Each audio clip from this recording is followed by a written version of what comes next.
Apparemment, il y a un éloignement avec une personne. Vous ne parlez plus, vous ne voyez plus. Quelqu'un qui l'a décidé elle-même parce qu'elle avait un comportement trop autoritaire, trop commandant, qui décide de tout. Commandant ou commandante. Hein. Alors, qu'est-ce qui va se passer par rapport à ça? On dit qu'il y a un engagement qui arrive. Soit vous êtes déjà engagé, soit il y a un engagement dans le futur qui va arriver malgré tout. Donc, quelqu'un qui va rebrousser chemin. C'est ça. Cette personne est vraiment partie loin. Il n'y a plus de message, il n'y a plus rien depuis. C'est bloqué. Hein. Là, on est vraiment sur...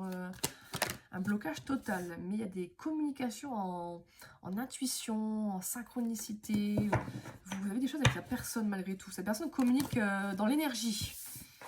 On n'est pas sur une situation compliquée, ça va. Alors, cette personne, je pense, vous observe sur vos réseaux. Si vous mettez des choses, si vous communiquez des choses, ou vous cherchez des informations, des choses que vous lui manquez. Mais il y a encore un problème d'écho pour moi. Et il y a sûrement un message qui va arriver. Si on a le téléphone comme ça et les réseaux, c'est possible. On parle de quitter une situation, de quitter quelqu'un, parce que ça s'est fait par les messages. Vous êtes en pleine épreuve, hein, là. Mais il y a du changement qui arrive. Il y a un truc positif qui va se faire, quoi.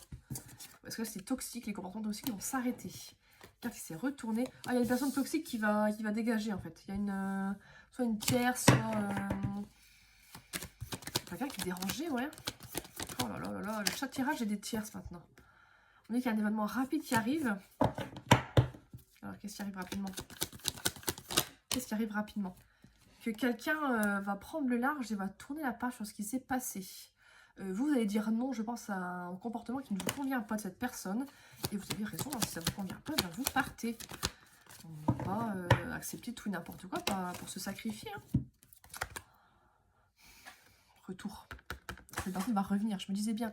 Est-ce que vous vous plaignez qu'il n'y a pas encore de retour ou est-ce que cette personne, ça la saoule, la gonfle vraiment de devoir, elle, faire le premier pas? Parce que pour moi, il y a un problème d'ego. Vu les cartes que j'ai, il y a quelqu'un qui n'arrive pas à retenir, qui n'arrive pas à faire le premier pas. On me parle de relations charnelles, de rapprochements, qui sont à venir ou qui sont dans la 5D. On me dit que quelqu'un vous a ghosté. Et que malgré tout, cette personne, je pense encore à vous, à des pensées positives, vous veut encore du bien. C'est pas quelqu'un qui vous a ghosté. Et, c'est comme si vous n'existiez plus, quoi. Mais on vous dit bien que là, c'est en pause. Et que cette personne, ou c'est vous, hein, en a marre, quoi. Ça l'embête que ce soit en pause, quoi. Vraiment, c'est souffrant pour tous les deux, je pense, en fait. Hein. C'est encore des problèmes d'ego. Oui, c'est ça, parce qu'en fait... Regardez les cartes que j'ai. On me dit qu'il y a un amour inconditionnel très, très fort entre vous. C'est ça, hein. Ouais, affection et amour inconditionnel, amour véritable, et que c'est réciproque. Donc peu importe les mouvements d'ego de cette personne, l'amour entre vous est sincère et réciproque. Donc c'est quelqu'un qui gâche tout exprès, hein, mais c'est dommage. La situation va se réchauffer, peut-être des rapprochements, ça va mieux se passer dans le futur en tout cas. Et même si là vous êtes en pleine épreuve, en pleine difficulté, il y a une opportunité, de la chance qui arrive dans le futur. Ça ne va pas rester comme c'est tel quel, ça va bouger.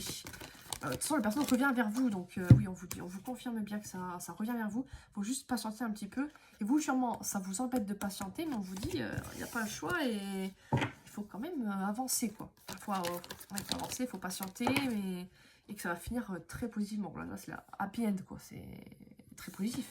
C'est la fin heureuse, c'est même si vous êtes en burn-out, vous en pouvez plus, je pense. Je pense une personne qui vraiment en pleure, en a marre, est en crise, en a marre. C'est ça, je parle de pleurs, vous voyez. Ils se sentent humiliés, abandonnés, mais c'est en mouvement quand même. Hein. Ça va pas rester comme ça du tout. Hein. Quelqu'un qui se sent rejeté, mais je pense que l'autre personne se sent rejetée. Enfin, tous les traumatismes, en fait. Vraiment, ça vous a traumatisé cet épisode. Il y a des sentiments rejetés. Wow. On me dit que quelqu'un prend de la maturité par rapport à ça. Quelqu'un va percuter. Ouais, ça évolue dans le bon sens. Hein. Vraiment, ça évolue très très positivement. Même si là, c'est gelé. L'autre carte, c'est quoi? Ouais, là c'est arrêté, c'est gelé, on vous a mis un stop. Mais ça va pas du tout rester comme ça. On me dit que sur l'été, soyez serein, parce que je pense que sur l'été, les choses vont se mettre en place, quoi. Ça bouge. Pour moi, rapprochement, petit couple, on va se voir, c'est ça, amour inconditionnel, amour très très très fort. C'est vraiment un amour, un lien de fou, quoi. On parle bien de guérison, de réconciliation. On parle de lien, de famille, d'un truc ancré. Et de pouvoir fonder une famille. Dingue, ouais, c'est ça. Moi, il y a un vrai engagement qui arrive dans le futur avec cette personne. Et vous lui manquez.